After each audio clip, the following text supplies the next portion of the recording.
Dennis Garbut and his entire family depends on these waters.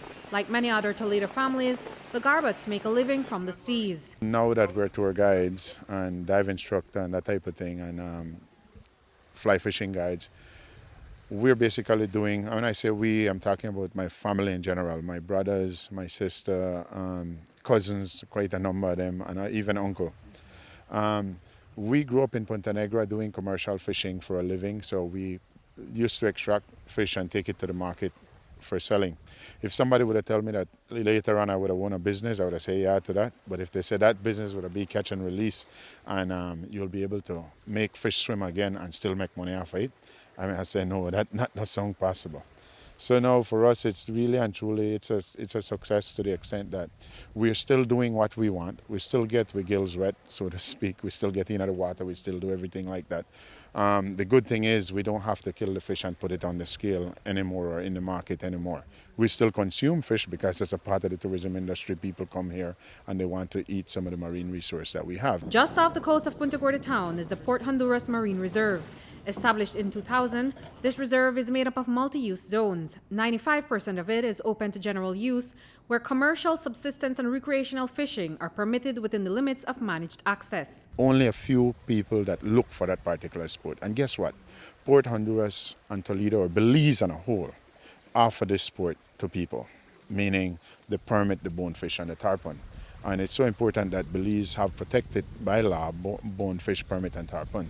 And one of the beauty about Port Honduras Marine Reserve that make our business grow is the fact that it still have a healthy population of permit. We have opened our doors since 2005 and we're now making a honest and a decent living from this business. None of my family members work for any other company or anybody else to the extent don't have a 8 to 5 job. They have a boat job. Port Honduras and Paints Creek National Park offer great opportunity. For example, the commercial fishing sector still strive from this marine reserve, in particular from Port Honduras Marine Reserve. The fish and lobster and conch that come from this place still feed the area. So it's a marine reserve that put aside for us to use today and for us to have in long term. The reserve is made up over 100 cays, including the Snake Cays. West Snake Cay is being considered for development. Tide co-manages the reserve. Our position is that we have to, as a developer, we advise you to say, listen, make sure that this is going to work for both you and the environment. You know, so like I say, if it's not working for the environment, then clearly it won't work for anybody. You know. But are you of the opinion that it will work? As it is, no. As with the current design, it won't work. Simply because the area is being eroded like every day. I mean, you go out there and it's, you know, you might within a year, I would say a couple of feet, maybe 10 feet or so.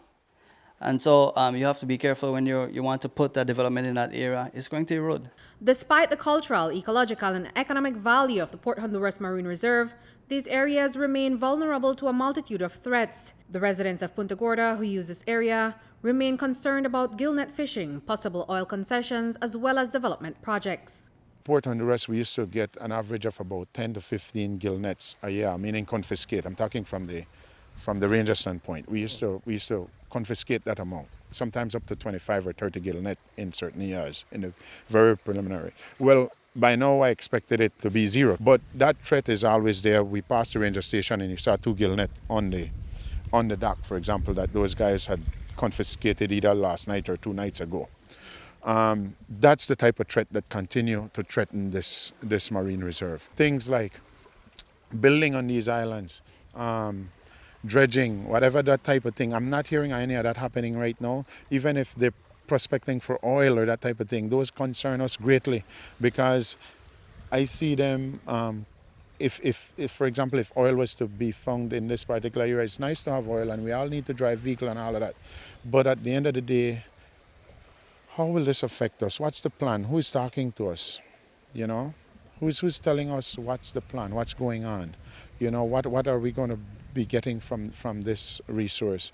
We already have a gold mine as far as I see. 60 to 70 fishermen, commercial fishermen who depend on this area for their livelihood. If you times that by the amount of people in their family, which is, I don't know, roughly an average of 4 people per family.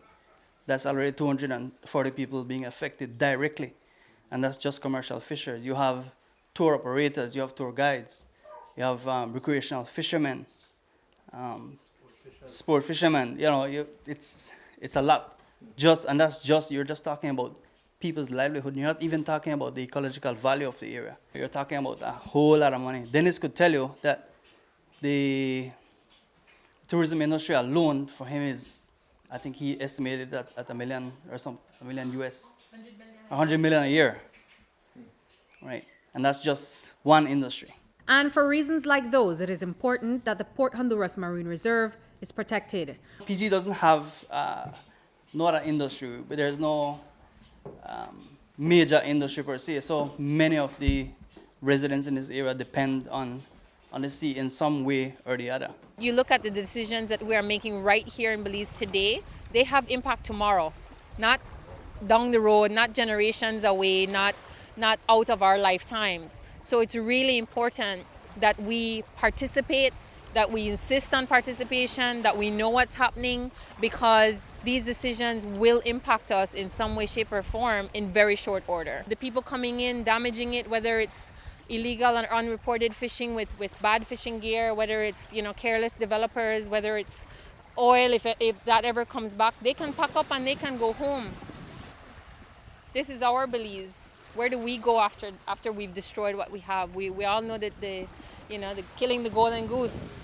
If it could make a call, it would sound like a goose right now. But this is ours, and we need to act like it. Reporting for News 5, I'm Andrea Polanco.